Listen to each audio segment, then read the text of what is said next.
The hardest part about living a lie isn't convincing the world. It's forgetting who you used to be. The sparks flew inches from my face as the welding torch hissed in my hands.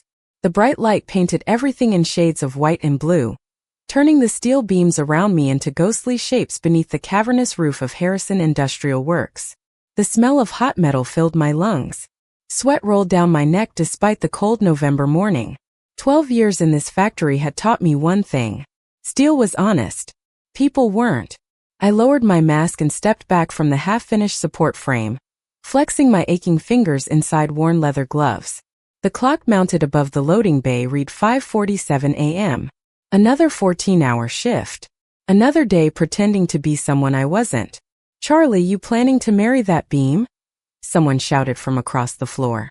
Laughter followed. I glanced over my shoulder and managed a grin. "Only if she pays better than this place." More laughter. The kind that came easy when people thought they knew you. Nobody here knew me. Not really. To them I was Charlie Hayes. 33 years old. Quiet. Reliable. Never missed a shift. Never dated. Never talked much about family. Just another blue-collar guy trying to survive in a town everyone else seemed desperate to leave. That version of me had existed for 15 years. Long enough that sometimes even I forgot where Charlie ended and Charlotte began. The morning rolled forward in the rhythm I knew by heart. The clang of steel. The rumble of forklifts. The distant whistle of freight trains passing through town. By noon my shoulders burned. By 3 o'clock my back felt like concrete. By 5 I was counting minutes. Outside, gray clouds crowded the sky above Millfield, Pennsylvania. The kind of sky that looked tired. The kind that promised snow before morning. I clocked out at 7:12 p.m. and headed toward the employee parking lot with my lunch pail swinging at my side. Most of the crew climbed into pickup trucks or family SUVs. I crossed the lot toward an aging Ford Ranger that had more miles on it than some people put on in a lifetime. The driver's door creaked when I opened it. Everything creaked these days. The truck. My knees. My life. My apartment sat above an old hardware store on Main Street. 1 bedroom. Thin walls. A leaking faucet I never bothered fixing. I climbed the stairs, unlocked the door and stepped inside. Silence greeted me. It always did. I tossed my keys onto the kitchen counter and glanced toward the small framed photograph sitting beside the sink. The picture was faded around the edges. 2 kids stood in front of a county fair Ferris wheel. A teenage girl with long blonde hair. A smiling little boy clutching her hand. My chest tightened instantly. 15 years. 15 years since I'd seen him. 15 years since I'd heard his voice. 15 years since Ethan Hayes disappeared from my life. I reached toward the frame but stopped myself. Old habits. Old wounds. Instead, I turned away and headed for the bathroom. The mirror above the sink reflected the face everyone knew. Short dark hair. Work boots. Broad flannel shirt. Charlie Hayes. But as I peeled off my gloves, something else appeared. My hands. Smaller than most men's. The hands I'd spent 15 years hiding. The hands nobody in Millfield had ever seen uncovered for more than a few seconds. I stared at my reflection longer than usual that night. Something felt different. I couldn't explain it. Maybe it was the strange restlessness sitting heavy in my chest. Maybe it was the dream I'd had the night before. Or maybe it was the black SUV I noticed parked across the street when I looked out my apartment window. Its headlights remained off. Its engine remained running. And for reasons I couldn't explain, the moment I saw it, a name I hadn't spoken aloud in 15 years echoed through my mind. Ethan. The SUV was gone when I checked again the next morning. Maybe it had belonged to a delivery driver. Maybe someone had simply pulled over to answer a phone call. That was the logical explanation. Unfortunately, logic had a difficult time competing with memory. I barely slept that night. Every time I closed my eyes, I saw a skinny 12-year-old boy grinning beside a Ferris wheel, holding a stuffed bear he had won after begging me to spend our last $5 on carnival games. By 4:30 a.m. I gave up on sleep entirely. The coffee tasted burnt. The apartment felt smaller than usual. Outside, the first snowflakes of the season drifted through the pale morning darkness. By 6 o'clock, I was back at Harrison Industrial Works. The factory floor buzzed with unusual energy. People clustered around workstations instead of getting started. Forklifts sat idle. Conversations bounced across the building in excited bursts. Something had happened. Did you hear? Mike Reynolds called as I walked in. Hear what? He looked at me like I had been living underground. Some billionaire bought the entire company. That got my attention. Harrison Industrial had been struggling for years. Rumors of layoffs surfaced every few months. Who? I asked. Mike shrugged. Nobody knows. Corporate is bringing everyone into the main assembly hall at 9. The morning dragged. Nobody focused on work. Every spark of welding equipment seemed quieter than usual. Every machine operator spent more time talking than working. By the time 9 o'clock arrived, nearly 300 employees crowded into the assembly hall. The air smelled like machine oil, coffee, and winter jackets damp from melting snow. I stood near the back. That was where I always stood. Easier to leave unnoticed. Easier to stay invisible. The plant manager stepped onto a temporary stage with a nervous smile stretched across his face. Thank you all for coming, he began. As many of you already know, Harrison Industrial has officially entered a new chapter. A projector screen flickered to life behind him. The company logo disappeared. A new one appeared. Hayes Global Technologies. The name hit me like a sudden gust of cold air. Hayes. My stomach tightened instantly. It was a common enough last name. Thousands of people carried it. Millions, probably. But something about seeing it there made my pulse quicken. The manager continued speaking, but I barely heard him. Then he said the words that changed everything. Please welcome our new Chief Executive Officer. The room erupted into applause. I looked toward the stage and stopped breathing. The man who walked out looked nothing like the boy from the photograph. He was tall now, confident, dressed in a tailored charcoal suit that probably cost more than my truck. His dark blonde hair was neatly styled. His posture carried the effortless certainty of someone accustomed to leading rooms full of strangers. But none of that mattered, because I recognized his eyes immediately. Blue, the exact same shade as the boy who used to follow me everywhere. Ethan. My hand started shaking. 15 years disappeared in a heartbeat. I gripped the edge of a nearby workbench to steady myself. Ethan smiled politely as cameras flashed. The employees cheered. He thanked everyone for their hard work and spoke about investments, expansion plans, and job security. The words blended together into meaningless noise. I could not stop staring. Then something happened. Mid-sentence, Ethan's gaze swept across the crowd, across hundreds of faces, across the entire assembly hall. And somehow it stopped directly on me. For one impossible second, neither of us moved. Then his expression changed. Just slightly. Not recognition. Not yet. But curiosity. Like he had seen something familiar and could not understand why. There are moments when life whispers before it shouts. I should have listened to the whisper. The rest of the meeting passed in a blur. Employees lined up afterward to shake Ethan's hand, introduce themselves, and welcome him to Millfield. I stayed where I was until the crowd began thinning. Then I slipped toward the nearest exit. That had always been my talent. Disappearing before anyone looked too closely. Snow drifted through the evening air as I crossed the parking lot. My boots crunched against the thin layer gathering on the pavement. I was halfway to my truck when I heard someone call out behind me. Charlie. I froze. The voice was deeper than I remembered. Stronger. But something about it still reached across 15 years and found the same place in my heart. Slowly I turned around. Ethan stood several yards away. No cameras. No executives. No assistants. Just him. His dark overcoat fluttered lightly in the cold wind. Mr. Hayes, I said carefully. The formal title felt safer.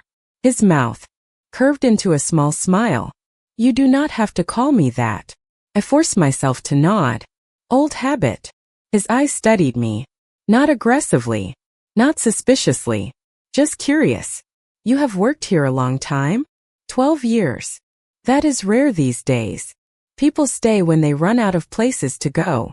The answer slipped out before I could stop it. Something flickered in his expression. Recognition maybe. Or understanding. He glanced toward my truck. That yours? I nodded. Ethan laughed softly. My first truck looked worse. This one is trying its best. Aren't we all? For a second, the years vanished again. The conversation felt familiar. Easy. Dangerous. I looked away first. You should probably get back to your people. He seemed almost disappointed by that. Probably. Neither of us moved. Snow continued falling between us. Finally, Ethan extended his hand. It was good meeting you, Charlie. My stomach tightened. I stared at his hand for half a heartbeat too long before reaching out. The moment our hands touched, something strange happened. Ethan went completely still. His gaze dropped to my wrist where my work glove had shifted slightly. A tiny scar showed beneath the cuff. Small. Faded. Barely visible. Most people never noticed it. Ethan did. His eyes locked onto it immediately. My pulse jumped. 15 years ago, during one summer afternoon beside Miller Creek, a broken fishing hook had sliced my wrist while I was helping a stubborn little boy untangle his line. Ethan had cried harder than I had. I pulled my hand back before either of us could say anything. The silence stretched awkwardly. Then Ethan blinked and the moment disappeared. Well, he said quietly, I guess I will see you around. Guess so. I climbed into my truck and shut the door. Through the windshield, I watched him walk toward a black SUV waiting near the entrance. The same model I had seen outside my apartment. The engine started with a low hum. The vehicle pulled away into the snowy evening. I sat there for nearly a minute before turning my own key. On the passenger seat, something caught my eye. A folded business card. I knew it had not been there that morning. Slowly, I picked it up. Hayes Global Technologies. Ethan Hayes. On the back, written in blue ink, were 6 simple words. If you ever need help, call. Some memories do not fade. They wait. Quietly. Patiently. Like photographs hidden in a drawer nobody opens anymore. I stared at the business card for most of the night. The blue ink looked fresh. The handwriting looked familiar. Not because I recognized the letters, but because I recognized the habit. Ethan had always written slightly upward, as if every sentence was trying to climb toward something better. I should have thrown the card away. Instead, I slipped it into the kitchen drawer beside unpaid utility bills and old receipts. Then I spent half the night staring at the ceiling while snow tapped softly against the window. The next morning arrived gray and bitterly cold. The factory parking lot looked like a postcard covered in white. Workers shuffled through the snow carrying coffee cups and complaints about the weather. Everything seemed normal. At least for the first hour. Then the rumors started. New equipment was arriving. New contracts were being signed. Corporate representatives were touring every department. By lunchtime, the entire factory buzzed with nervous excitement. Around 2 o'clock, a convoy of vehicles pulled into the loading yard. Dark SUVs. Company trucks. Several executives stepped out wearing expensive coats that looked completely out of place among steel beams and welding sparks. Ethan was with them. I saw him through the warehouse windows. Confident. Focused. Talking with managers while pointing toward aging machinery. Every employee watched him. I tried not to. Around 4 o'clock, I was carrying steel inventory sheets across Building C when I noticed something unusual. One of the temporary maintenance ladders had been left unsecured near an elevated storage rack. It swayed slightly every time a forklift passed. Nobody else seemed to notice. Across the warehouse floor, Ethan and several executives were walking directly toward that area during their inspection. My stomach tightened. Maybe it was nothing. Maybe someone would secure it in time. But 15 years of surviving on instinct had taught me something important. If something feels wrong, pay attention. I set down the inventory sheets and crossed the floor quickly. The sound of machinery echoed around me. Forklifts beeped. Metal clanged. Workers shouted over the noise. The unsecured ladder shifted again. Just enough to make my pulse jump. Hold on, I called out. My voice disappeared beneath the industrial noise. Ethan continued walking. I moved faster. By the time I reached the storage rack, the ladder had begun leaning farther than it should. Without thinking, I grabbed it with both hands and pulled it back into position. The movement attracted attention immediately. Several workers looked over. One supervisor hurried across the aisle. Within seconds, the situation was handled. The ladder was secured properly. Nobody was hurt. No damage was done. Just a small mistake corrected before it became a larger one. Ethan approached while the supervisor apologized repeatedly for the oversight. "Good catch," Ethan said. "Anyone could have noticed it," I replied. But nobody did. His eyes lingered on me longer than necessary. There was that same strange curiosity again. That same feeling that he was trying to solve a puzzle he could not quite see. "You seem to notice things before everyone else," he said quietly. I forced a small shrug. "Old habit." Ethan smiled slightly. "Interesting answer." Before I could respond, one of his executives called him away. He nodded and turned toward the inspection group. Halfway across the warehouse he stopped, reached into his coat pocket, then tossed something toward me. Instinctively I caught it. A folded photograph. Confused, I opened it. The image was old, damaged around the edges. A young boy stood beside an older girl at a county fair. Part of the girl's face had been torn away years ago. My blood turned cold. Slowly I looked up. Ethan was already walking away. But just before he disappeared through the warehouse doors, he glanced back once. And for the first time I realized he was not the only one searching for answers. The photograph sat on my kitchen table all night. I must have looked at it 100 times. The paper was worn thin along the fold lines. Water stains. Blurred parts of the image. Time had stolen pieces of it, but not enough. I remembered that day perfectly. The county fair had come through Millfield during one of the last summers when life still felt normal. Ethan had spent an hour trying to win a stuffed bear that was almost bigger than he was. When he finally succeeded, he carried it everywhere for weeks.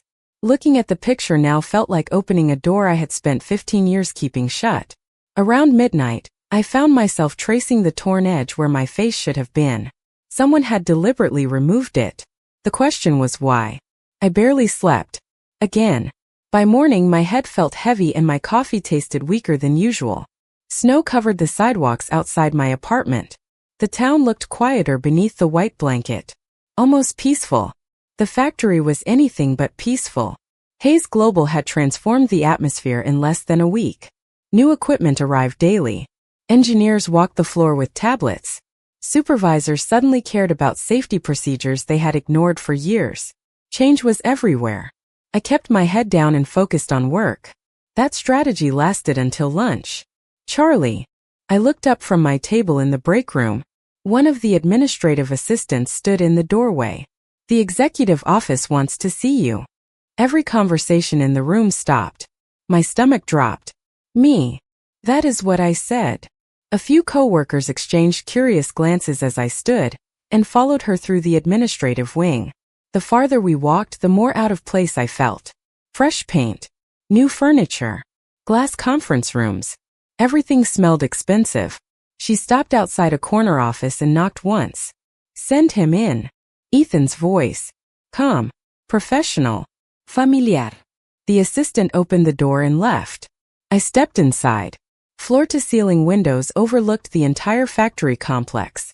Snow drifted past the glass in lazy spirals. Ethan stood beside a conference table reviewing documents.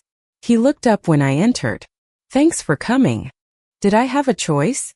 The corner of his mouth lifted slightly. Probably not. He gestured toward a chair.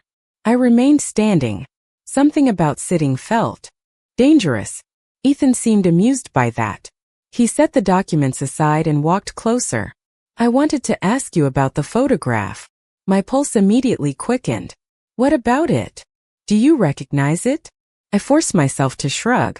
"Looks like an old fair picture." His eyes narrowed slightly. Not with suspicion. With concentration. "The boy in the picture is me." I said nothing. The girl was my sister.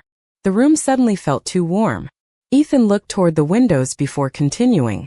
"She disappeared 15 years ago." I swallowed carefully. "That is a long time." "It is." His voice softened. "But some people leave footprints that never really disappear." Silence settled between us. The distant hum of factory machinery drifted upward through the building. Ethan reached into a folder and removed another item.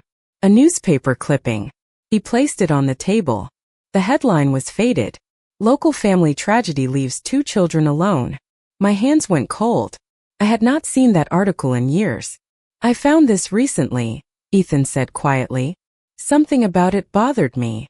I stared at the clipping, at the names, at the ghosts hiding inside old ink. Then Ethan looked directly at me. "Charlie," he said slowly, "why do I keep feeling like I have known you my entire life?" I wish I could say I answered him immediately. I wish I could say the truth came pouring out after 15 years of silence. It did not. The truth rarely arrives like a storm. More often it arrives like a crack in a dam, one drop at a time. I looked away first. Toward the snow falling outside the windows. Toward the factory yard where workers moved between buildings wrapped in heavy coats. Anywhere except Ethan's eyes. "Maybe you are remembering someone else," I said quietly. Ethan did not respond right away. He studied me for several long seconds. "That is possible," he finally said. "But I do not think so." The room felt smaller by the minute. "People change." "They do." He nodded slowly. "But some things do not." His gaze dropped briefly toward my hands resting at my sides. My gloves. The same gloves I wore every day. The same barrier I had hidden behind for years. "What happened to your wrist?" he asked. My heart skipped. Factory accident. The lie came easily because I had practiced it hundreds of times. Ethan looked unconvinced. Before he could ask another question, his assistant knocked on the office door and stepped inside with a stack of reports. Relief rushed through me so fast it almost made me dizzy. "You should probably take care of those," I said. Ethan glanced toward the paperwork, then back at me. "This conversation is not over." I forced a small smile. "You are the boss." I left before he could say anything else. The cold air outside felt sharper than usual. By the time I reached my truck, my hands were trembling. Not because of Ethan. Not entirely. Because for the first time in 15 years, the walls I had built around my life were beginning to crack. That night, I pulled an old storage box from the back of my closet. Dust covered the lid. The cardboard sagged at the corners. I sat on the floor and opened it slowly. Inside were pieces of another life. A faded school yearbook. A ribbon from a county fair. A birthday card written in a child's messy handwriting. And photographs. Dozens of them. Ethan at 7 years old missing his front tooth. Ethan holding a science fair trophy. Ethan asleep on the couch with a textbook open across his chest. My throat tightened. There had been a time when everything I did revolved around one goal. Protecting him. After our parents died, the world became very simple. Bills. Work. Survival. I was 18. Ethan was 12. We had no grandparents willing to take us in. No relatives with extra bedrooms. No miracle waiting around the corner. Just two scared kids staring at an uncertain future. I remember standing in our kitchen one night while Ethan slept on the couch. The refrigerator was almost empty. Snow tapped against the windows. I held a stack of overdue notices in my hands and realized childhood was over. Not tomorrow. Not next year. That night. The next morning I cut my hair. A week later, I started introducing myself as Charlie. Employers hired Charlie more easily. Landlords asked fewer questions. Life became simpler when people saw what they expected to see. 1 year turned into 3. 3 turned into 5. Eventually, Charlie became real to everyone except me. Every sacrifice felt worth it because Ethan kept moving forward. Better schools. Better opportunities. Bigger dreams. I never told him how many jobs I worked. I never told him how many nights I skipped dinner so he could eat. He did not need that burden. He needed a future. And now, 15 years later, that future had come back to Millfield looking for answers. The past has a strange way of finding the exact moment when you are too tired to keep running from it. For the next few days, I avoided Ethan whenever possible. It sounded ridiculous considering he owned the company where I worked, but somehow I managed it. If he toured Building A, I volunteered for Building C. If he attended management meetings, I stayed on the production floor. The strategy worked about as well as hiding from the weather. Sooner or later, it always found me. Friday arrived with freezing rain instead of snow. The factory windows rattled beneath the steady tapping of droplets. By mid-afternoon, most of the town looked gray and washed clean. I was finishing inventory reports when Mike Reynolds appeared beside my workstation. "You have a visitor." My stomach sank immediately. "Who?" Mike grinned. "The billionaire." Before I could respond, Ethan stepped around the corner. He was not wearing a suit this time, just dark jeans, a navy jacket, and work boots. Somehow that made him feel more familiar, more dangerous. "Can we talk?" he asked. I glanced around. Half the department was pretending not to watch. "Depends. On what? Whether this is another interrogation." To my surprise, he laughed. The sound caught me off guard. For a second, I heard the 12-year-old boy again. "Fair enough," he said. No interrogation. Against my better judgment, I followed him outside. We crossed the yard toward an unused maintenance building. Rain drummed softly against the metal roof overhead. The air smelled like wet concrete and machine oil. Ethan leaned against a workbench. I remained standing. "You know," he said quietly, "most people become nervous around executives. I am nervous around executives." "No," he shook his head. "You are nervous around me." The observation landed harder than I expected. I looked away. Ethan reached into his jacket pocket. My pulse instantly quickened. He placed something on the workbench between us. A silver keychain. Old. Scratched. Worn from years of use. I recognized it immediately. A tiny metal rocket ship. My breath caught. "Where did you get that?" I whispered.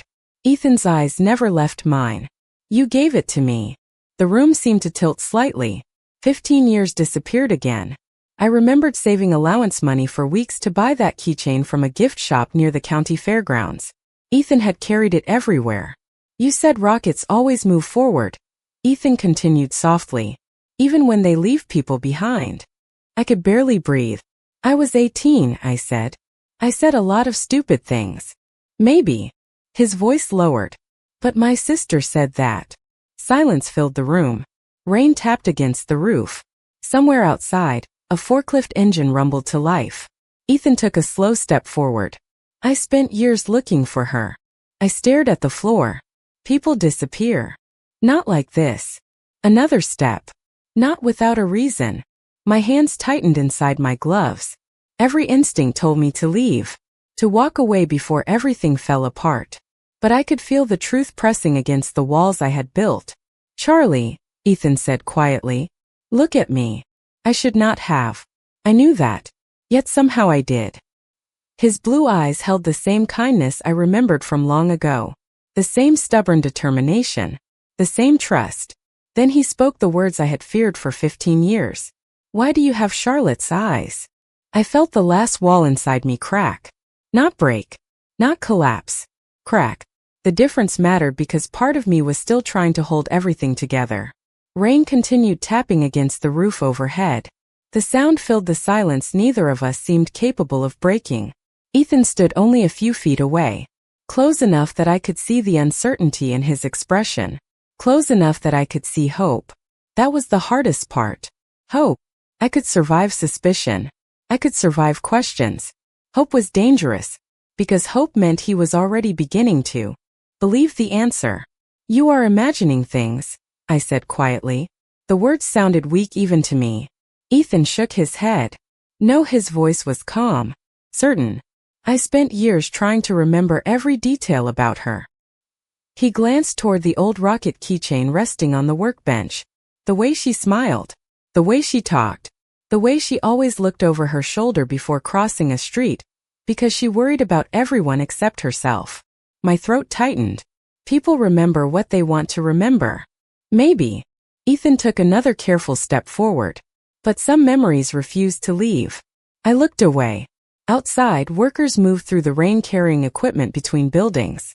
Life continued as if the world had not just shifted beneath my feet. "Why now?" I whispered before I could stop myself. Ethan frowned slightly. "What? Why come back now?" The question hung between us. Ethan stared at me for a long moment before answering. "Because I finally learned the truth." My stomach dropped. "What truth?" Ethan exhaled slowly. The scholarship that took me away from Millfield was not random. Every muscle in my body went still. The apartment we moved into afterward was not random either. Neither were the anonymous payments that kept appearing during my first years in college. My pulse thundered in my ears. Ethan continued. "I spent years believing everything worked out because I was lucky." His voice softened. Then 6 months ago I found records. I closed my eyes. Not records. Anything but records. Someone worked 3 jobs. His words felt like falling snow. Quiet. Relentless. Someone sold almost everything they owned. Someone made sure I never knew how difficult things really were. I could not look at him anymore. 15 years of secrets suddenly felt fragile. Transparent. Why are you telling me this? I asked. Ethan's answer came immediately. Because the more I learned, the more one question kept bothering me. Silence. Then he spoke again. Where did Charlotte go? The question lingered in the air. I opened my eyes and stared at the rain running down the maintenance building windows. 15 years ago I had made a promise to myself. Protect Ethan, no matter what it cost. I had kept that promise longer than anyone should. Longer than I thought possible. But standing there, listening to him speak, I realized something painful. Ethan was not 12 anymore. He was not the frightened boy sleeping on a worn couch while his sister worried about unpaid bills. He had built a life, a future, a name. Somewhere along the way, I had forgotten that protecting someone also meant allowing them to grow strong enough to face the truth. Slowly, I reached up and removed one glove. Ethan's eyes followed the movement instantly. Then I removed the second. The faded scar on my wrist showed clearly beneath the fluorescent lights. The same scar from Miller Creek. The same scar he remembered. Ethan stared at it without speaking. The color drained from his face. And for the first time since he returned to Millfield, I saw certainty replace hope. For a moment, neither of us moved. Rain continued sliding down the windows in thin silver lines. Somewhere beyond the maintenance building, a truck horn echoed across the factory yard. The world kept turning, completely unaware that mine had just stopped. Ethan stared at the scar on my wrist, then at my face, then back at the scar again. I watched realization settle over him piece by piece. Not like lightning, like sunrise. Slow, certain, impossible to stop. Charlotte, he whispered. Nobody had called me that in 15 years. The sound of my own name hit harder than I expected. My chest tightened instantly. I looked down at my hands, at the gloves resting on the workbench, at all the years hidden inside them. Yeah, I said softly. Ethan closed his eyes. One hand rose to cover his mouth as emotion crossed his face. I had seen that expression before. 100 times. The same look he wore as a boy whenever life felt too big for him to carry alone. When he opened his eyes again, they glistened. It was you. I nodded. It was always me. Silence filled the room. Then Ethan laughed once through a shaky breath. I knew it. He shook his head in disbelief. Part of me knew it from the first day. I smiled faintly. You took your time figuring it out. You spent 15 years making. Sure, nobody could. Neither of us knew what to say after that. How do you explain 15 years? How do you fit sacrifice and loneliness and love into a single conversation? You do not. You simply stand there and let the truth exist.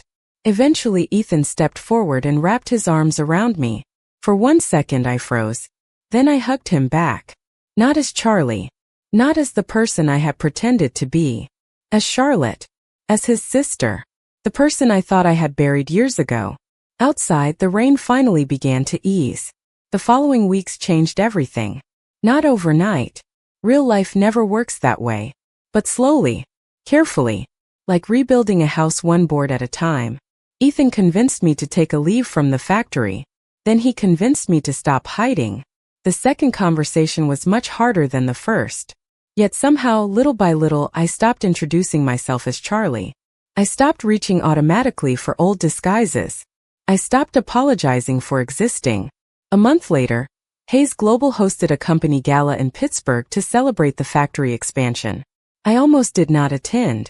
Crowds had never been my thing. Neither had formal events. But Ethan refused to accept no for an answer. The ballroom glittered beneath crystal chandeliers. Music drifted softly through the air. Executives mingled with community leaders and factory employees. I stood near the entrance feeling completely out of place. The navy dress Ethan's assistant had helped me choose felt unfamiliar after years of work boots and flannel shirts. Then Ethan appeared beside me. Ready? He asked. Not even a little. He laughed. Good. Neither am I. Before I could ask what he meant, he guided me toward the center of the room. Conversations gradually quieted. Hundreds of faces turned toward us. My pulse hammered against my ribs.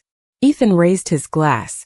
Before tonight ends, he said, there is someone I want everyone to meet. He looked directly at me. Pride filled his expression. Gratitude too. This is not an employee. This is not a consultant. This is my sister Charlotte Hayes. The room erupted into applause. I felt tears sting my eyes immediately. 15 years of hiding. 15 years of sacrifice. 15 years of believing I had disappeared forever. And yet here I was. Seen. Known. Home. Ethan smiled and leaned closer. My turn now, he said quietly. You protected me long enough. And for the first time in 15 years I believed him.